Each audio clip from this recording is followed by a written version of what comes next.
Hoje chegamos ao fim de 3 meses, porque durante 3 meses nós nos dedicamos a ouvir mensagens que falavam sobre os milagres de Cristo.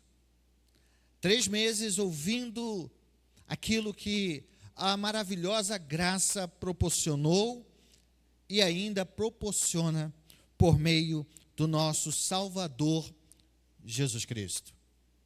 Hoje, nesse último sermão desta série que certamente foi abençoadora para as nossas vidas, eu quero falar com vocês, quero ministrar ao coração de vocês aquilo que o próprio Deus ministrou ao meu coração. Eu quero dizer 2 verdades inicialmente. A primeira verdade é que Jesus, durante toda a sua vida terrena, ele vivenciou a maior parte da sua jornada na região da Galileia. Seja antes do seu batismo, seja depois do seu batismo, que inicia o seu ministério terreno, a maior parte do seu ministério foi na Galileia. E é claro que é importante, então, saber que foi na Galileia que Jesus efetuou o primeiro milagre. Um milagre que celebrava a vida em um casamento. E é importante saber que hoje, nesse sermão, que eu quero ministrar ao coração de vocês, no último milagre que Jesus produziu, que Jesus fez, Jesus também estava na região da Galileia. É importante também lembrar que muitos dos momentos em que Jesus efetuou milagres na Galileia, Jesus estava junto ou no mar da Galileia. Foi ali no mar da Galileia, em meio a várias e várias pessoas, que Jesus, depois de proferir um sermão, uma grande multidão, produz a primeira pesca milagrosa. E depois desta pesca, ele desafia Pedro a, de fato, de verdade, segui-lo. E então o faz um evangelista, quando diz a ele que agora ele seria um pescador de homens. E nada mais justo que no último milagre efetuado por Jesus, Jesus ratifique esta verdade, de que Pedro e os demais que foram escolhidos por ele mesmo, seriam aqueles que estariam anunciando, pregando e cuidando do rebanho do Senhor. Eu quero conduzi-los e quero pedir aos irmãos que abram as Escrituras em João, capítulo 21, e leremos uma porção desse texto. João, capítulo 21.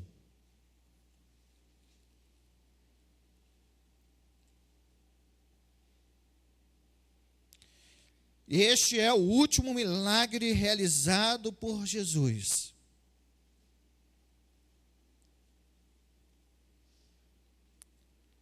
A partir do verso 1,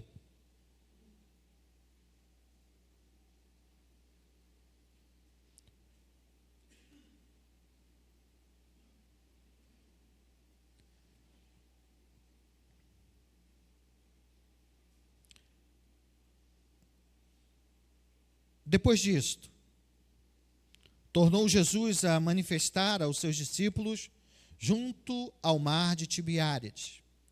E foi assim que ele se manifestou.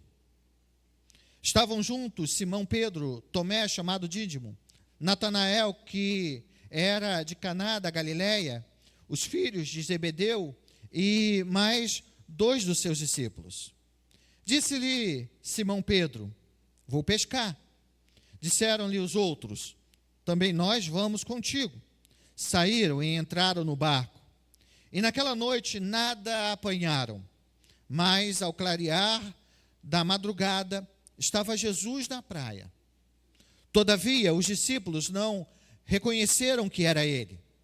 Perguntou-lhe Jesus: Filhos, tendes aí alguma coisa de comer? Responderam-lhe: Não. Então disse: Lançai a rede à direita do barco e achareis. Assim fizeram, e já não podiam puxar a rede, tão grande era a quantidade de peixes. Aquele discípulo a quem Jesus amava disse a Pedro: É o Senhor. Simão Pedro, ouvindo que era o Senhor, cingiu com sua veste, porque havia despido, e lançou-se ao mar. Mas os outros discípulos vieram no barquinho, puxando a rede com os peixes, porque não estavam distante da terra, senão quase 19 côvados. Ao saltarem em terra, viram ali umas brasas, e em cima peixes, e havia também pão. Disse-lhe Jesus: Trazei alguns dos peixes que acabastes de apanhar. Simão Pedro entrou no barco, arrastou a rede para a terra, cheia de 153 grandes peixes, e não obstante serem tantos, a rede não se rompeu. Disse-lhe Jesus: Vinde e comei. Nenhum dos discípulos ousava perguntar-lhe: Quem és tu? Porque sabiam que eram o Senhor. Veio Jesus, tomou o pão e lhes deu, e de igual modo o peixe. E já era esta a terceira vez que Jesus se manifestava aos discípulos, depois de ressuscitar dentre os mortos. Palavra de Deus para os nossos corações. Para compreendermos esse milagre, para entendermos esse fato histórico, eu quero que você caminhe comigo algumas semanas antes desse acontecimento. Para que você entenda esse encontro gracioso, volte comigo um pouco. Há 2 semanas atrás, Jesus havia morrido numa sexta-feira. Havia sido morto e havia sido crucificado pelos romanos. E, como ele mesmo havia declarado, no domingo, ele ressuscitaria. Era um domingo de Páscoa. E nesse domingo, algumas mulheres piedosas, elas saem de suas casas, saem dos muros de Jerusalém, para um lugar em que havia um sepulcro novo. Ali, aquelas mulheres queriam prestar uma última homenagem ao seu mestre. Queriam colocar e embalsamar o seu corpo com perfumes. Elas vão para aquele lugar, tristes, o coração dela e a alma delas abatidos, sem esperança. Mas ao chegar naquele lugar, para a surpresa daquelas mulheres, elas são recepcionadas por anjos.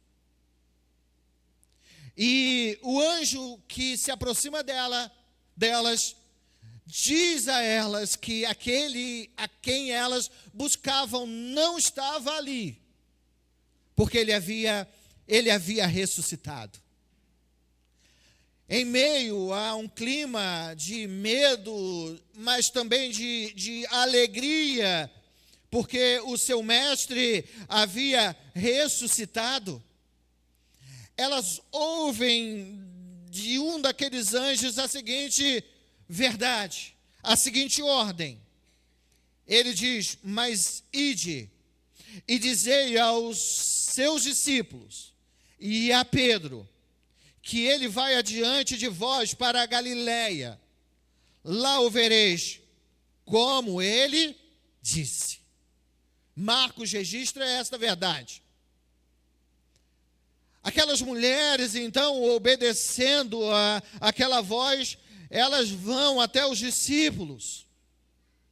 E chegam diante dos discípulos e dizem e transmitem esta ordem. Aqueles discípulos, eles obedecerão esta ordem. Mas antes, eles têm com Jesus dois encontros em que eles estavam a portas fechadas com medo.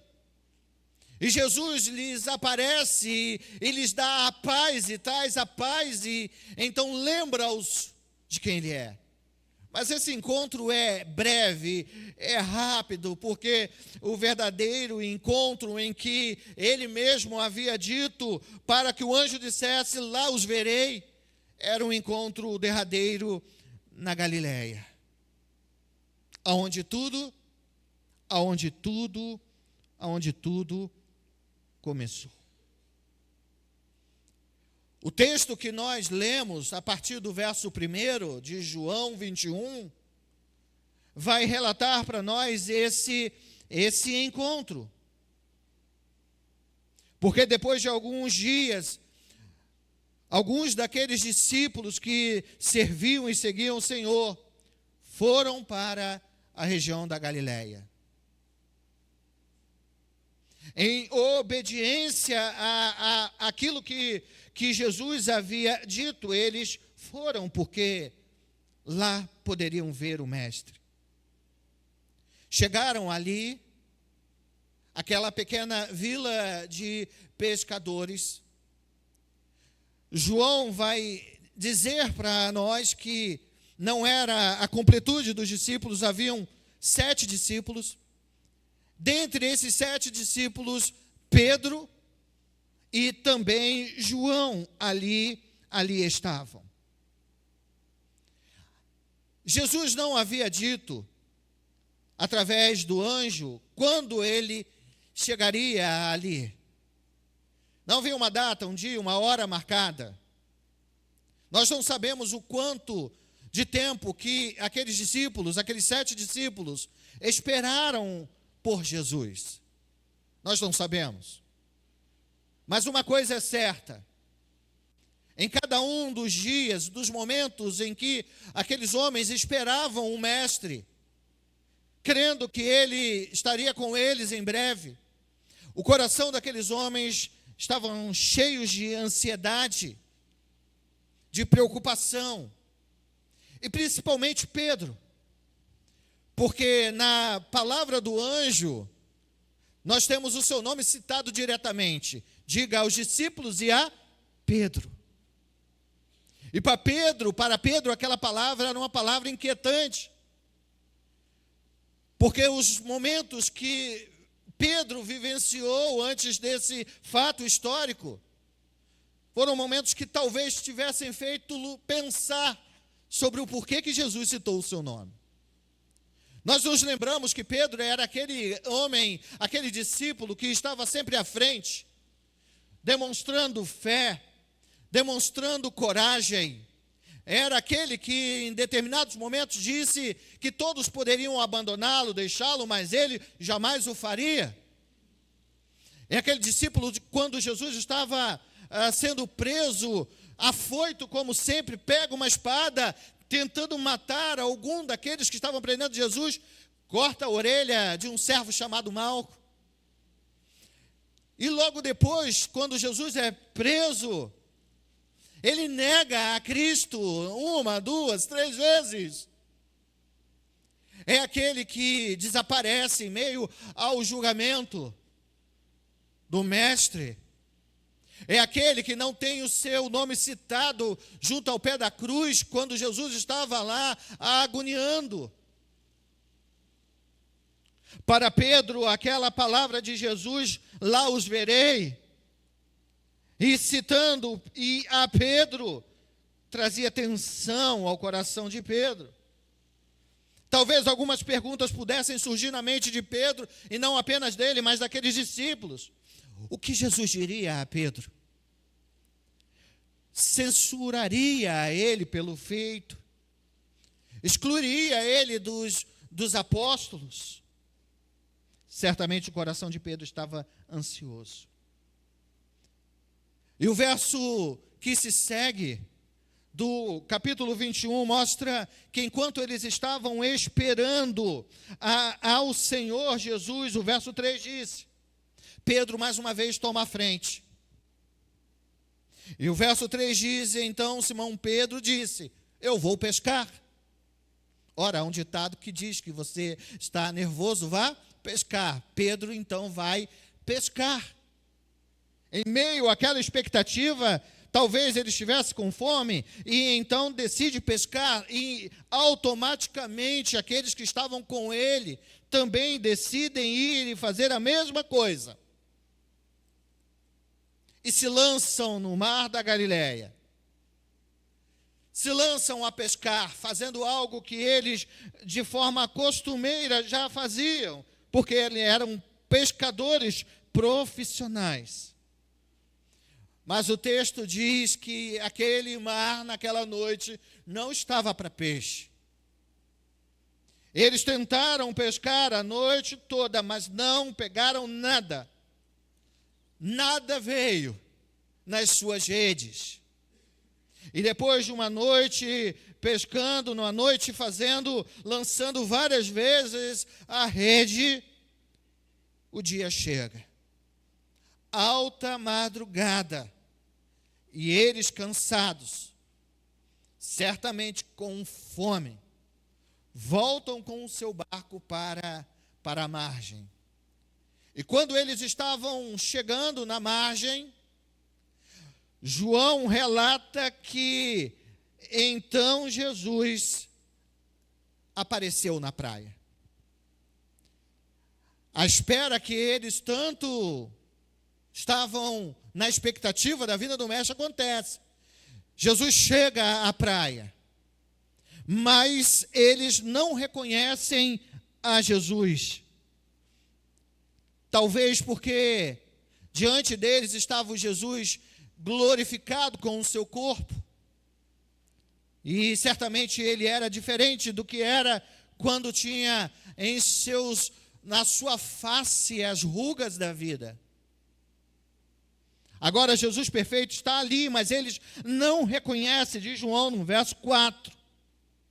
E de lá da terra, Jesus então lhes pergunta: filhos, vocês têm alguma coisa para comer?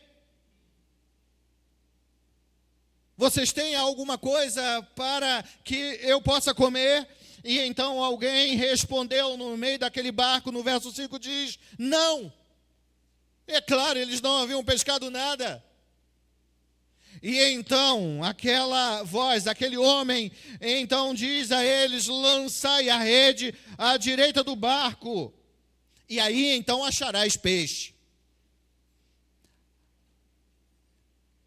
Talvez em meio às dúvidas do coração daqueles homens, quem era aquele que lhes falava, aqueles homens obedecem de forma automática: vamos jogar. Perdemos a noite toda, não custa nada tentarmos mais uma vez, ouvindo a voz desse que está ali na praia, aquele estranho, e eles jogam a rede, e quando jogam a rede, diz o verso 6, então um milagre acontece. 153 grandes peixes estão naquela rede. E o verso 7 diz então que alguém, talvez lembrando do passado, talvez lembrando que era a repetição de algo que aconteceu há anos atrás, no início do ministério deles, alguém então diz a Pedro: ei Pedro, é ele, é o Senhor Pedro. Quem é o autor deste reconhecer é João, esse que está narrando a história. É João que diz, é ele, é o Senhor, é o Mestre, é o Salvador, é Jesus. E então Pedro, crendo nesta verdade, afoito como sempre, ele então se veste, porque era muito mais fácil tirar aqueles roupões para trabalhar em meio à pescaria. Ele coloca alguma roupa e então mergulha e começa a nadar meio sem noção. E João diz que enquanto Pedro fazia esse esforço, aqueles que estavam no barco, os 6, de forma tranquila, foram remando até chegar à margem. E ao chegar naquela margem, ao chegar ali, eles, ao chegarem naquele lugar, veem diante deles uma mesa posta. Não é uma mesa literal, mas uma mesa posta, porque ao chegar ali, a atitude que Jesus toma, e já havia preparado todo o clímax para aquele momento, Jesus então acendeu uma fogueira. E percebam que já tinha um bom tempo, porque ele encontra as brasas. Jesus acende uma fogueira, traz consigo alguns peixes, traz consigo também pão. Jesus estava ali para oferecer um de jejum àqueles homens, oferecer um café da manhã. É isso que diz o verso 9. Ao saltar em terra, viram ali umas brasas e em cima peixe, e havia também pão. Jesus oferece àqueles homens um café. E para esse momento, Jesus também ordena que os discípulos trouxessem alguns peixes daqueles que eles haviam pescado. O café era um café da manhã compartilhado com aquilo que Jesus estava dando e aquilo que Jesus havia dado àqueles homens. Peixe e pão. Os versos seguintes, então, revelam como foi aquele café da comunhão. Como foi aquele café que Jesus ofereceu àqueles homens. O verso 12, ele diz para a gente: e disse-lhe Jesus, vinde e comei. Jesus os convida à mesa. Jesus os convida a comer, e no verso 13 ele diz, o texto diz que Jesus os serve. Veio Jesus, tomou o pão e lhes deu, e de igual modo o peixe. João afirma que não houve pergunta sobre quem era aquele homem, quem estava ali, e o motivo pelo qual eles não perguntam é que, mesmo não reconhecendo fisicamente, totalmente Jesus, eles sabiam que era Jesus. O milagre e a atitude de Jesus os fez pela fé, pelos olhos da fé, reconhecer Jesus naquele momento. Que texto maravilhoso! Que texto poderoso para trazer aos nossos corações grandes verdades. Talvez ao olhar para esse texto possamos dizer, através da luz daquilo que aconteceu, que na vida cristã não é possível fazer nada sem que Cristo esteja presente. Podemos pensar, e essa seria uma das aplicações. Mas nesta noite, diante desse grande encontro, diante desse grande milagre, desse último milagre, eu quero trazer para vocês duas lições que podemos extrair desse acontecimento histórico para as nossas vidas. A primeira lição que eu quero trazer ao coração de vocês é que Jesus vem ao nosso encontro, ao encontro do seu povo, ao encontro da sua igreja, para oferecer a sua comunhão plena. Jesus vem ao nosso encontro com o intuito de oferecer comunhão. Não uma comunhão qualquer, mas comunhão plena, comunhão total. Ao revelar-se aos discípulos, e aquele milagre, o milagre da pesca maravilhosa, é um ensejo para que ele pudesse se aproximar dos discípulos. Ao revelar aos seus discípulos, após o milagre, ele lhe oferece um banquete, uma ceia, um café. Jesus deseja que os seus discípulos tenham tempo com ele. Jesus oferece a eles aquele café. Ele mesmo já tinha preparado, acendido a fogueira. Como disse, havia peixes e pão. Ele pede aos discípulos que tragam os peixes que haviam pescados e unam-se para aquela grande celebração, para aquela grande alegria. Jesus come com eles. Na Bíblia, refeições sempre representam a ideia de comunhão.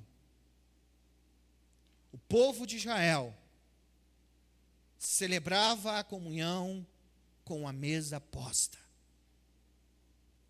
Alguém ao adentrar a casa do outro, que tinha como princípio de valores de amizade, de viver a religião, comiam junto.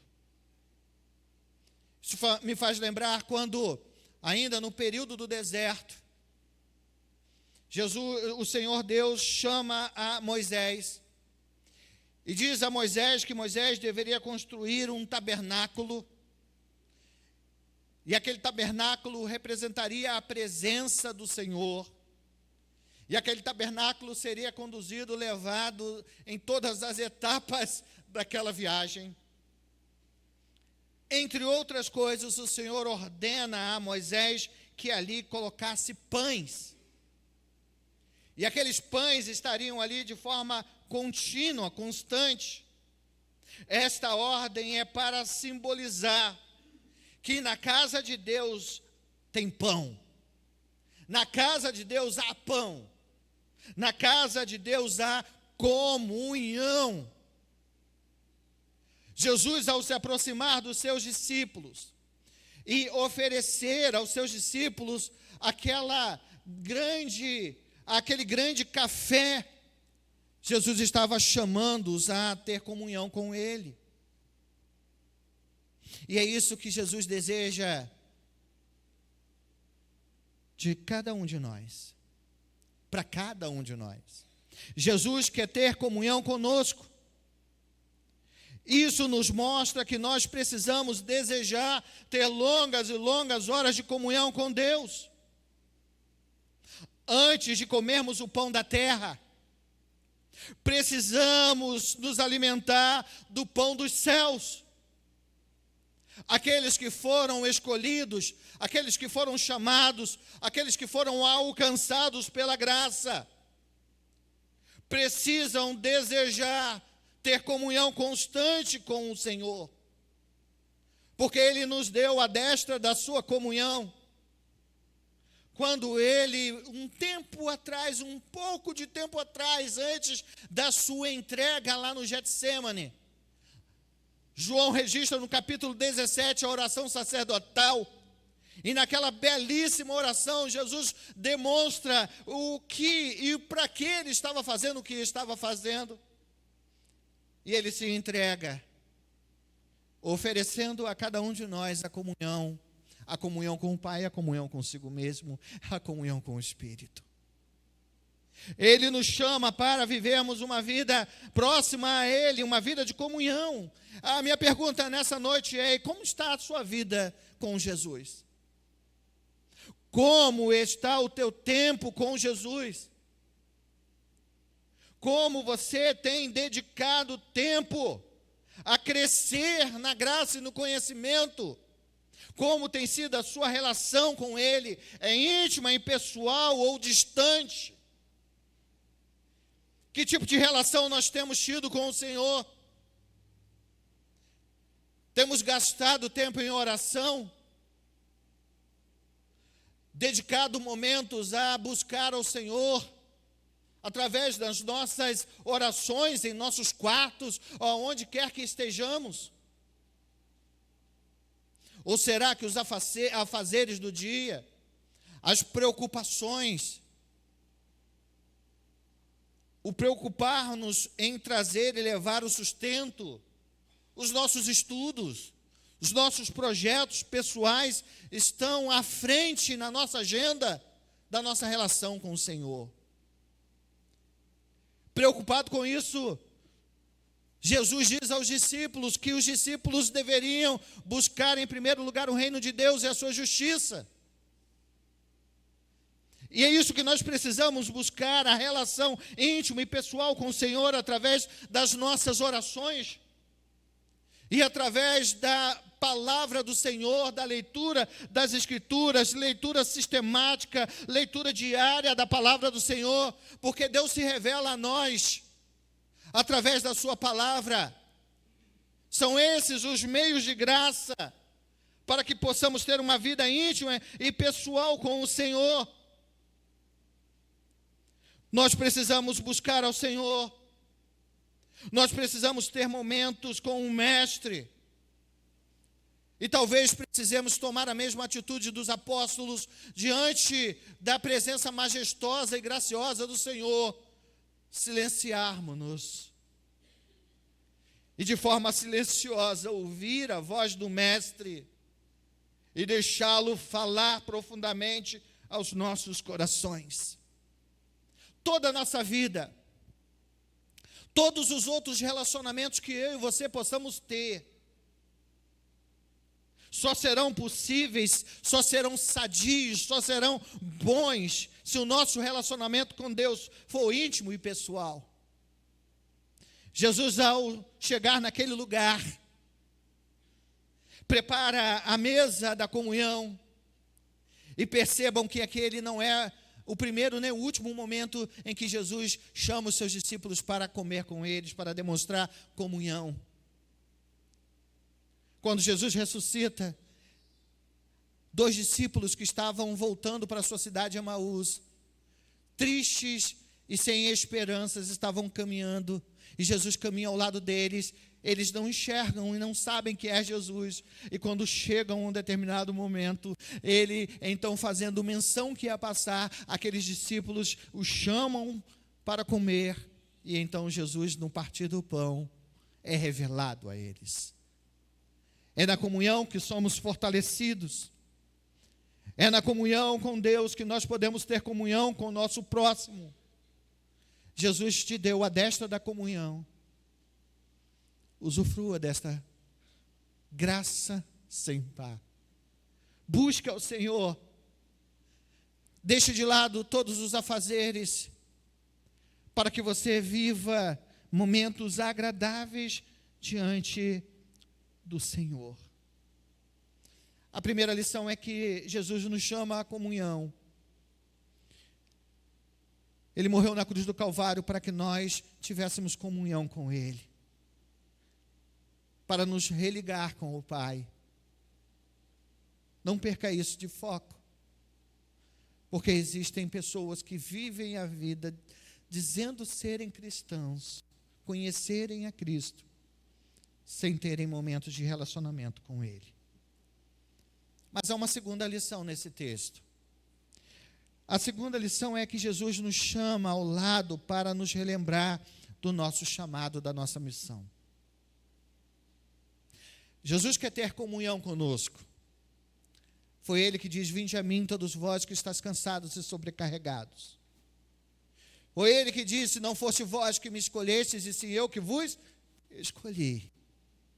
Foi Ele que foi aonde nós estávamos e nos resgatou e nos deu vida, e agora Ele está dando a nós a destra da sua comunhão diariamente. Mas este Jesus que dá a destra da sua comunhão nos faz lembrar que ao nos salvar, ao nos redimir, Ele coloca no nosso coração um novo propósito de vida. Ele ressignifica a nossa existência. Você vai lembrar que no primeiro milagre da pesca maravilhosa, ele se direciona a Pedro, pede a Pedro o seu barco, e depois de proferir o sermão, ele efetua o milagre e chama Pedro em especial, e diz a Pedro: hoje você se torna um pescador de homens. Alguém que a vida é para servir a Deus, servindo ao próximo. Agora, nesse texto, de uma forma muito especial, Jesus repete a mesma realidade vivida anos atrás. O verso 15, olhem a Escritura, o que diz o verso 15. Depois de terem comido, depois daquele iniciar do alimentar-se com eles, de mostrar comunhão com os 7, com todos eles, ele chama Pedro à parte e então traz à memória de Pedro a realidade do seu chamado, daquilo que ele estava fazendo ali, por que Cristo vivenciou dia a dia a sua jornada com ele. E para isso provoca a memória de Pedro. Para isso provoca a Pedro a realidade que ele viveu no passado. Fazendo perguntas a Pedro. E a primeira pergunta que o Senhor Jesus faz a Pedro é: Pedro, tu me amas mais do que a esses? Imaginem a cena. Os dois numa certa distância dos outros. Talvez os outros ainda estivessem comendo alguma coisa ali. Pedro ao lado com Jesus. Jesus olha e, de repente, olhando para o lado: Pedro, tu me amas mais do que esses? Essa pergunta para a gente pode não fazer tanto sentido inicialmente, mas faz todo o sentido para Pedro naquele momento. Porque Pedro foi, como disse, aquele que sempre demonstrou ser um líder nato, sempre demonstrou estar à frente, sempre demonstrou uma fé vívica. Havia também uma rixa entre o próprio Pedro e João ali naquela questão de quem que seria o líder, quem amava mais a Jesus.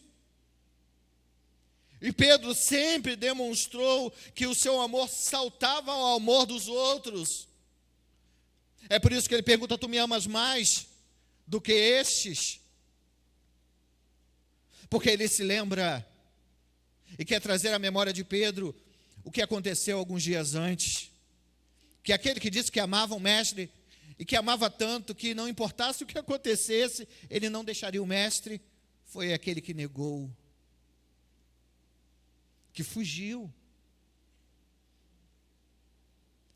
O Senhor está lembrando ele: Pedro, tu me amas mais do que esses? Porque pelas suas atitudes, parece que não.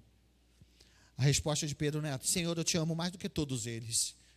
Talvez alguns anos atrás ele tivesse dito isso, né? Senhor, eu te amo mais do que todos eles. Eu estou disposto a ir no teu lugar para a prisão, porque te amo. Mas agora Pedro reconhece quem ele é e diz apenas: sim, Senhor, eu te amo, tu sabes que eu te amo. Jesus continua a desafiá-lo. Jesus continua a confrontá-lo, e ele então faz a sua segunda pergunta, mas antes, diante da resposta de Pedro, ele diz: então apacenta os meus cordeiros. E então ele continua e pergunta agora, não mais, tu me amas mais do que esses, mas ele simplesmente pergunta: tu me amas, Pedro? Não precisa me amar mais do que ama aos outros, mas tu me amas. Pedro responde mais uma vez: tu sabes, Senhor, eu te amo. E Jesus mais uma vez diz: cuida, pastoreia as minhas ovelhas. E a terceira vez que ele faz a pergunta é: tu me amas? Simplesmente assim, tu me amas? Pedro se entristece, talvez lembrando das suas negativas há pouco tempo. Nós não podemos afirmar que é essa a verdade, mas pode ter sido por essa lembrança das suas negativas, de negar a Cristo. Talvez ele traga à sua memória o que ele fez. E então, entristecido no seu coração, ele responde simplesmente: Senhor, tu sabes todas as coisas, tu sabes que eu te amo. E Jesus mais uma vez diz: apacenta as minhas ovelhas. O texto continua, mas não é o momento para falar sobre a continuação do texto, não precisamos. Mas o que você entende, o que nós entendemos aqui é que o mesmo Jesus que há anos atrás chamou Pedro e disse a ele que deveria ser um pescador de homens, é um Deus que se aproxima de Pedro e diante daquilo que ele viveu com Pedro, de que Pedro viveu com ele, chama o seu servo de forma particular e então relembra-o do seu chamado. Em meio à comunhão, Deus nos faz lembrar do nosso chamado, nos faz lembrar do motivo pelo qual ainda estamos aqui,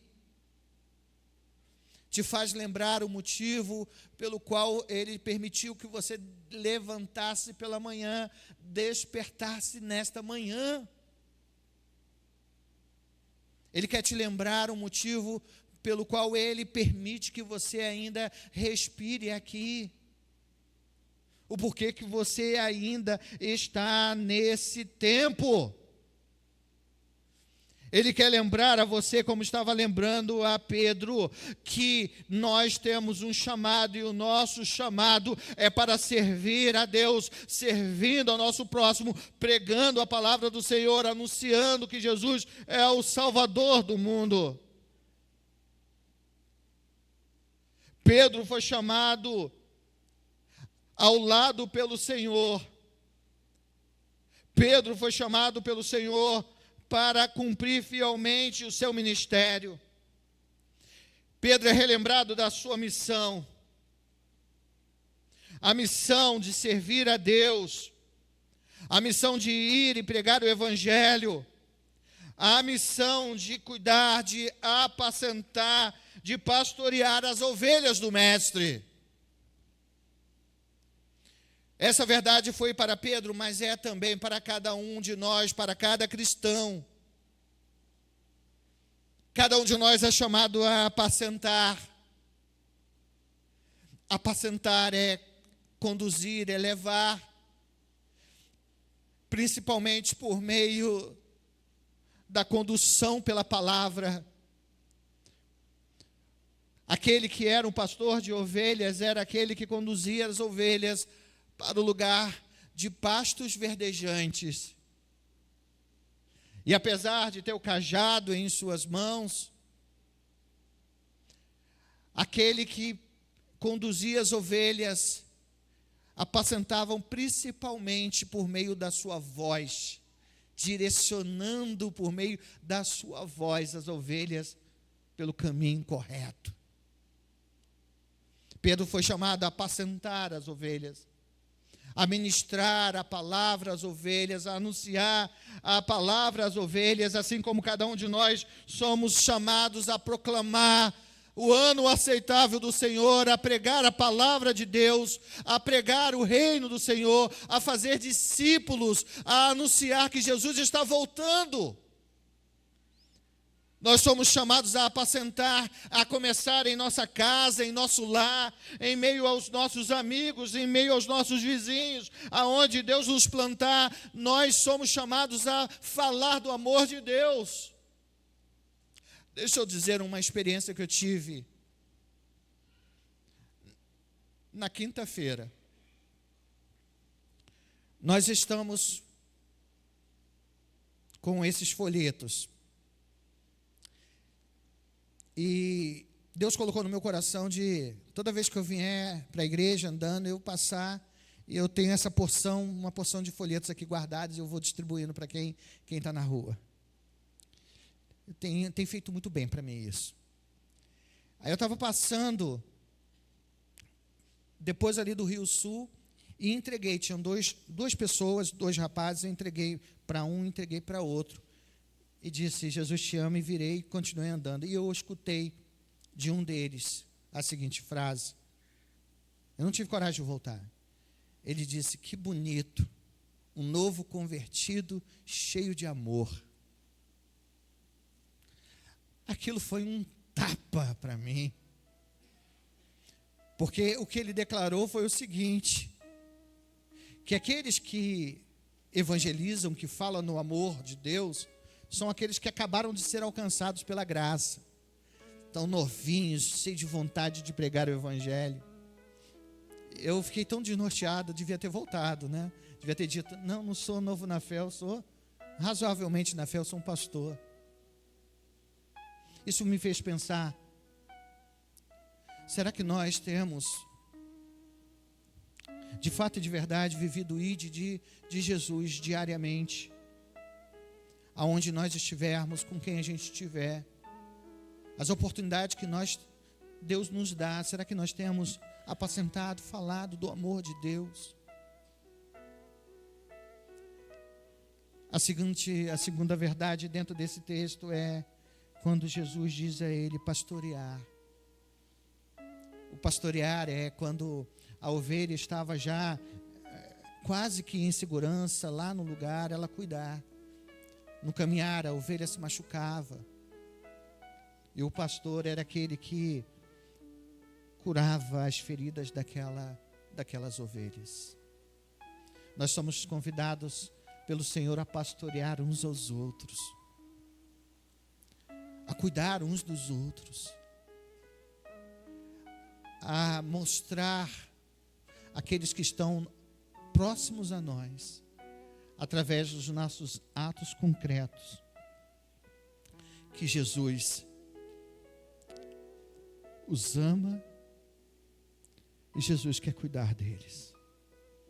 Nós somos chamados a ser luz e sal. A primeira pesca maravilhosa, vivenciada naquele mar anos antes, Jesus fez de Pedro um pescador de homens. Nessa segunda pesca, Jesus restaura Pedro para ser um pastor de ovelhas, um pastor de pessoas.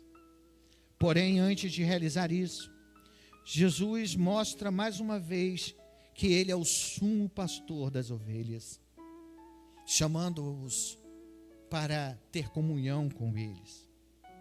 Jesus nos deu a vida, perdão, salvação, provisão, proteção, companhia e nos deu promessas. Ele estará presente todos os dias da nossa vida, em todas as circunstâncias, por todos os lugares, aonde quer que estejamos, Jesus estará e está conosco.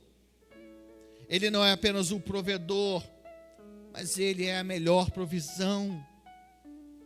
Este último milagre, registrado no Evangelho de João, encerra o seu relato, com João dizendo uma verdade. E os versos finais, o verso 24 e o verso 25 diz: este é o discípulo que dá testemunho a respeito destas coisas, que as escreveu, e sabemos que o seu testemunho é verdadeiro. Há, porém, ainda muitas outras coisas que Jesus fez. Se todas elas fossem relatadas, uma por uma, creio eu, que nem no mundo inteiro caberiam os livros que seriam escritos. João diz para nós que, apesar de Jesus ter feito muitos milagres enquanto aqui estavam, e foram tantos que ele não podia registrar, e usa uma hipérbole para dizer que nem todos os livros da terra, da face da terra, poderiam mostrar. Mas o que João quis dizer, na verdade, é que a grandeza de Jesus e seus gloriosos feitos transcendem a qualquer capacidade de registro, a qualquer capacidade humana de entendimento, de intelecto. Jesus é maior do que eu e você podemos perceber. Jesus é maior do que eu e você podemos alcançar em nossa mente falível. Que Ele, Jesus, reine em nossas vidas. E que sejamos de fato, de verdade, uma igreja que vive a plena comunhão com Ele. Uma comunhão que Ele oferece a mim e a você. Mas que eu e você precisamos aceitar esta comunhão e ter comunhão com Ele íntima e pessoal. É esse Jesus que nos chama a cumprir o nosso chamado, o nosso ministério de ir e pregar o Evangelho, de anunciar e proclamar que Jesus é o Senhor das nossas vidas, que Ele é o nosso bem maior, que Ele pode dar muito mais do que eu e você podemos imaginar. Basta que nós entreguemos, ou eles, ou qualquer um entregue a sua vida nas suas mãos. A tua missão e a minha missão é ir e pregar o Evangelho. Jamais esqueça disso. Viva a sua vida. Viva a sua vida com a sua família. Mas lembre-se que o nosso maior bem é Jesus. E precisamos buscar comunhão com Ele. Só assim, somente assim, poderemos viver para a glória do seu nome. E viver a verdadeira felicidade, a verdadeira alegria, enquanto esperamos a sua volta. Enquanto dizemos e cantamos, Maranata, vem Senhor Jesus. Quero te convidar a se colocar de pé.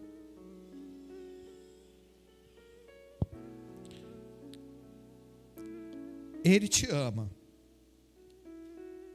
E nesta noite Ele te faz lembrar que Ele está com você todos os dias. Que Ele te alimenta espiritualmente, fisicamente. Que Ele quer te abraçar. Porque por isso e para isso Ele morreu na cruz do Calvário. Para que sejamos um com Ele. E assim como Ele e o Pai são um, nós fôssemos um no Senhor. Leem as Escrituras porque Deus fala. Orem porque você pode falar com Deus. E enquanto você caminha, vive a sua jornada, não se esqueça, você tem uma missão. Foi isso que Ele diz aos apóstolos: não fosse vós que me escolhestes, e sim eu que vos escolhi, e vos nomeei para que vades e deis frutos, e esses frutos permaneçam. E tudo quanto vocês pedirem ao Pai, Ele vos conceda em meu nome. Poderoso Deus, nós nos encontramos nesta noite aqui em Tua casa. E por meio dessa palavra, por meio desse texto, somos relembrados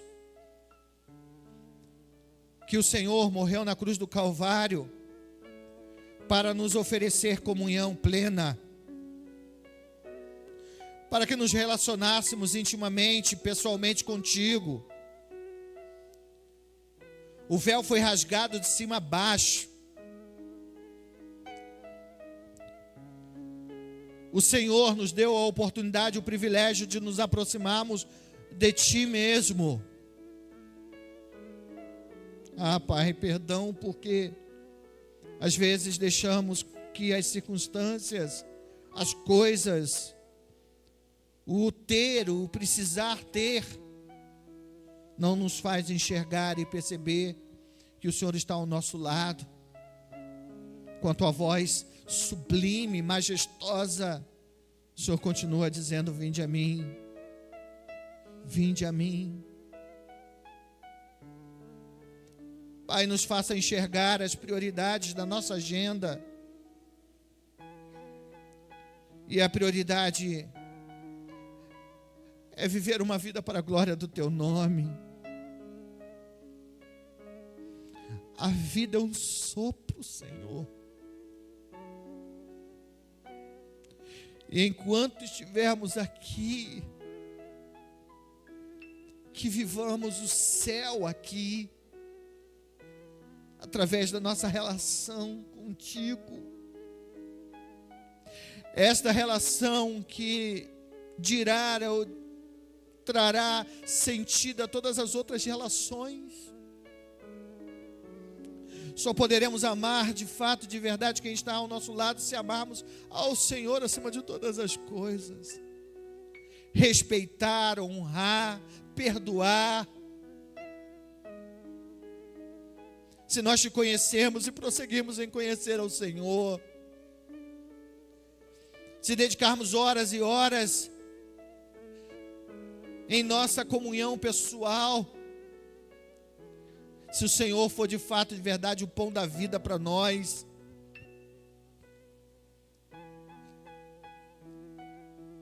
Nos faz, Senhor, porque sabemos que precisamos do Teu Santo Espírito para viver essa intimidade, essa relação contigo.